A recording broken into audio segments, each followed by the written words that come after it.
I wanted to speak for a moment about a topic and a concept that every one of us would want. Allah subhanahu wa ta'ala says, تَبَارَكَ الَّذِي بِيَدِهِ الْمُلْكِ. Allah subhanahu wa ta'ala says, blessed is he who in his hands is the dominion of everything. Allah subhanahu wa ta'ala is tabarak. Allah subhanahu wa ta'ala is blessed. And Allah is the source of barakah. He is the source of blessings. And so then the question becomes, what is blessings? And how do we have a life that is blessed? How do we increase the blessings in our lives?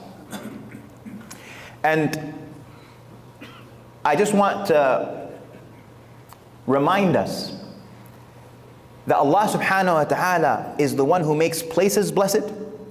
Allah subhanahu wa ta'ala is the one who makes people blessed. And Allah subhanahu wa ta'ala is the one who makes actions blessed.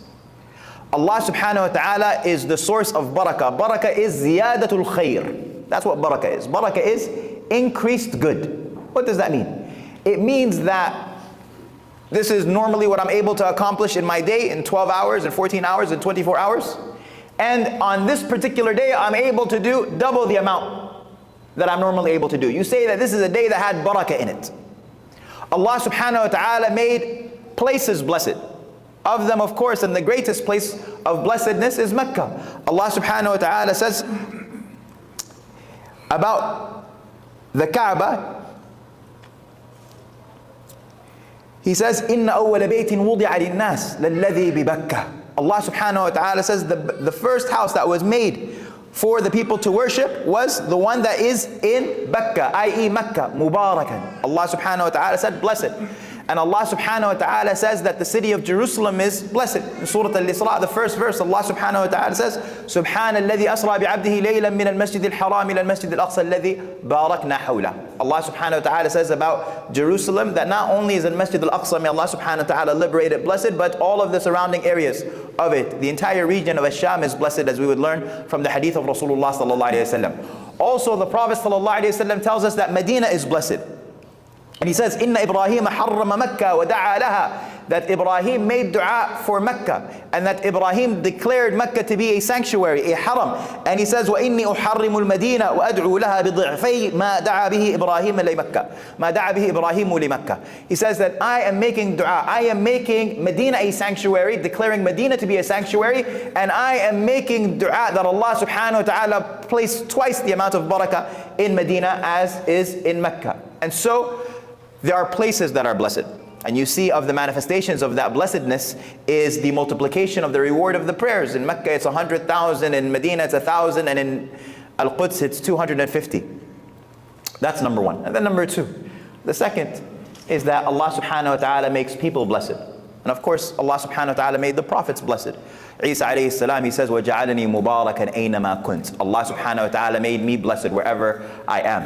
And Rasulullah sallallahu alayhi wa sallam was the most blessed. And so Aisha radiallahu anha says that in the final illness of the Prophet sallallahu alayhi wa sallam, she used to read the ma'udhatain, and she used to read what the Prophet sallallahu alayhi wa sallam would protect himself with and heal himself with. She would read it into his own hands and wipe over his body with his own hands because of the blessedness of his person sallallahu alayhi wa sallam. And the Sahaba, anything that they would keep from the Prophet sallallahu alayhi wa sallam, whether it was a hair or whether it was his sweat or even his saliva, they would collect before it would touch the ground, as was narrated to us. And so the Prophet sallallahu alayhi wa sallam in his person is blessed. And then what are some of the signs of barakah in our lives? How do we recognize barakah? Barakah is from al-ghayb al-nisbi. What does that mean?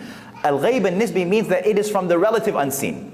We don't see barakah. You don't look at that person and say that person has a lot of barakah, his barakah is at 3,000. You don't say that. But you do recognize its effects. After it's ended, after I've spent that money, I say, subhanAllah, this money had a lot of barakah in it. After I spend my day, I say this day had a lot of barakah. After I spend that time, I say this time had a lot of barakah. And so when you look at some of the great scholars of Islam, and I would encourage you to listen to Sheikh Waleed's khutbah from earlier today, he talked about the incredible feats that the Salaf were able to do in the worship of Allah subhanahu wa ta'ala, how much they were able to perfect and perform of worship of Allah subhanahu wa ta'ala. And you look at somebody like Imam al-Shafi'i, the greatness of this man and the greatness of his knowledge, and you find out that he passed away at 50 years old, or 54 years old in particular. Radiallahu anhu wardah. This is an incredible amount of legacy for a short amount of time. Or someone like Imam al-Nawawi, who dies in his late 30s. Or someone like Imam al-Bukhari, who dies at 56 years old. These great names who have left knowledge that has lasted for centuries. Of course, they had incredible barakah in their time. And I want to leave you with, what are some of the ways to seek barakah? What are some of the ways for us to seek barakah? The first is to have the taqwa of Allah subhanahu wa ta'ala. Allah subhanahu wa ta'ala says, وَلَوْ أَنَّ أَهْلَ الْقُرَىٰ آمَنُوا وَاتَّقَوْا لَفَتَحْنَا عَلَيْهِمْ بَرَكَاتٍ مِنَ السَّمَاءِ وَالْأَرْضِ. Allah subhanahu wa ta'ala says that if the people of the towns, if they had iman, and if they had taqwa, we would have opened up, cascaded for them barakah from the heavens and the earth. So if a person wants their time to be blessed, if a person wants their rizq to be blessed, one of the things that they have to look at is their taqwa of Allah subhanahu wa ta'ala.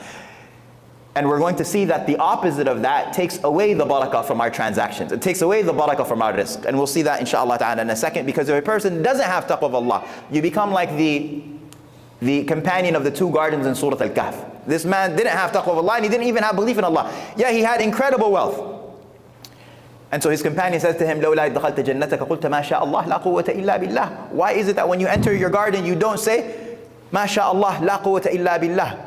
And so his rizq, his great barakah was destroyed. It was destroyed. And the Prophet ﷺ says that two people, the hadith is in Bukhari and Muslim, he says that al-bay'an, that two people who are transacting and buying and selling, that they have the option to desist from the transaction as long as they're together. When you're buying and selling, both of you have the option to not sell or to not buy. And then he says, if they are honest in their transaction, meaning if there's a defect in your product, you tell the person. If there's something that they should know about this product, you tell them. There's a deficiency or they're looking for something in particular and you tell them, I don't exactly have that feature. You don't let them assume that you have that feature. If they're honest, both of them are honest, the Prophet ﷺ said, Allah subhanahu wa ta'ala will bless their transaction. Allah will bless it. And he says, but if they are quiet, they're not honest.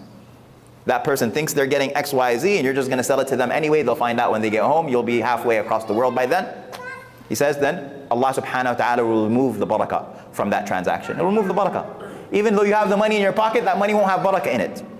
So, number one is turning to Allah subhanahu wa ta'ala in all affairs. Number two is the remembrance of Allah subhanahu wa ta'ala. The remembrance of Allah, always. It's a source of barakah. Rasulullah sallallahu alayhi wa sallam says, إِذَا دَخَلَ الرَّجُلُ بَيْتَهُ فَذَكَرَ اللَّهُ تَعَالَى عِنْدَ دُخُولِهِ وَعِنْدَ طَعَامِهِ قَالَ الشَّيْطَانُ لَا مَبِيتَ لَكُمْ وَلَا عَشَاء. That if a person enters into their house and says Bismillah, they remember Allah when they enter into their house and when they are eating. That person, shaitan will say, I got no place to stay tonight and I have no food. And the removal of shaitan brings about barakah. Also there is barakah in unity. Wahshi, he complained to Rasulullah sallallahu alayhi wa sallam and he said, we eat but we don't become full. And so the Prophet sallallahu alayhi wa sallam, he said to him, فَلَعَلَّكُمْ تَفْتَرِقُونَ. He said, perhaps you eat separately. Perhaps y'all don't eat together. And they said, yes. And so the Prophet sallallahu alayhi wa sallam said, فَاجْتَمِعُوا عَلَىٰ طَعَامِكُمْ وَاذْكُرُوا اسْمَ اللَّهِ عَلَيْهِ يُبَارَكْ لَكُمْ فِيهِ. He said, so gather when you're eating food. Gather.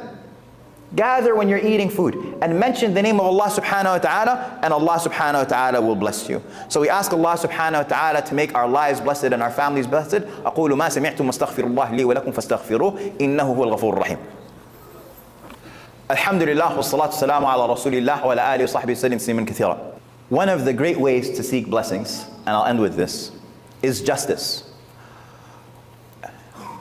Jabir ibn Abdullah says that Rasulullah sallallahu alayhi wa sallam asked, when the community came back from Al-Habasha, from Abyssinia, he asked them and he said, what was the most amazing thing that you saw in Abyssinia? And one of them, he said, Ya Rasulullah, a man was walking behind a nun. She was carrying a vessel of water on her head. She was an old woman, and a man came from behind and he pushed her down. He pushed her down and the vessel broke. And so the woman, this nun, she then looked at the man and she said, سَتَعْلَمْ أَيُّهَا الْغِدِّيرِ. O traitor, you will know that on the day of judgment, when Allah subhanahu wa ta'ala sets up the kursi, and people's hands and their feet will speak about what they used to do, you will come to know about this affair between me and you very soon. You'll come to know about this very soon.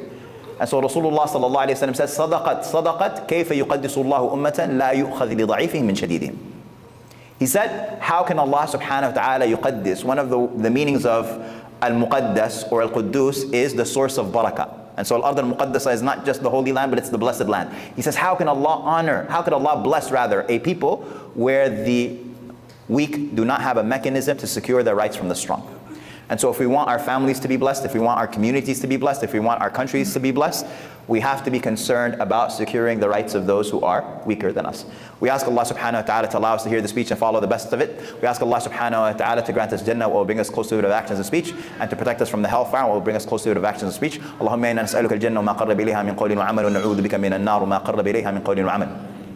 اللهم آت نفوسنا تقواها زكها أنت خير من زكاها أنت وليها مولاها اللهم اقسم لنا من خشيتك ما تحول به بيننا وبين معصيتك ومن طاعتك ما تبلغنا به جنتك ومن اليقين ما تهون به علينا مصائب الدنيا ومتعنا اللهم بأسماعنا وأبصارنا وقواتنا أبدا ما أبقيتنا واجعله الوارث منا واجعل ثأرنا على من ظلمنا وانصرنا اللهم على من عادانا ولا تجعل مصيبتنا في ديننا ولا تجعل الدنيا أكبر همنا ولا مبلغ علمنا ولا إلى النار مصيرنا رب ارحمهما كما ربياني صغيرا رب ارحمهما كما ربياني صغيرا اللهم انصر المسلمين المستضعفين في فلسطين اللهم ارحمك بإخواننا في غزة اللهم أطعمهم اللهم اسقهم اللهم شافي جرحاهم يا رب العالمين اللهم داوي جرحاهم واشفي مرضاهم وتقبل شهداءهم برحمتك ارحم الراحمين اللهم اتهم بفرج قريب اللهم اتهم بفرج قريب اللهم انصر من نصرهم واجعلنا منهم واخذل من خذلهم ولا تجعلنا منهم وصلى الله على سيدنا محمد وقم الى صلاتكم.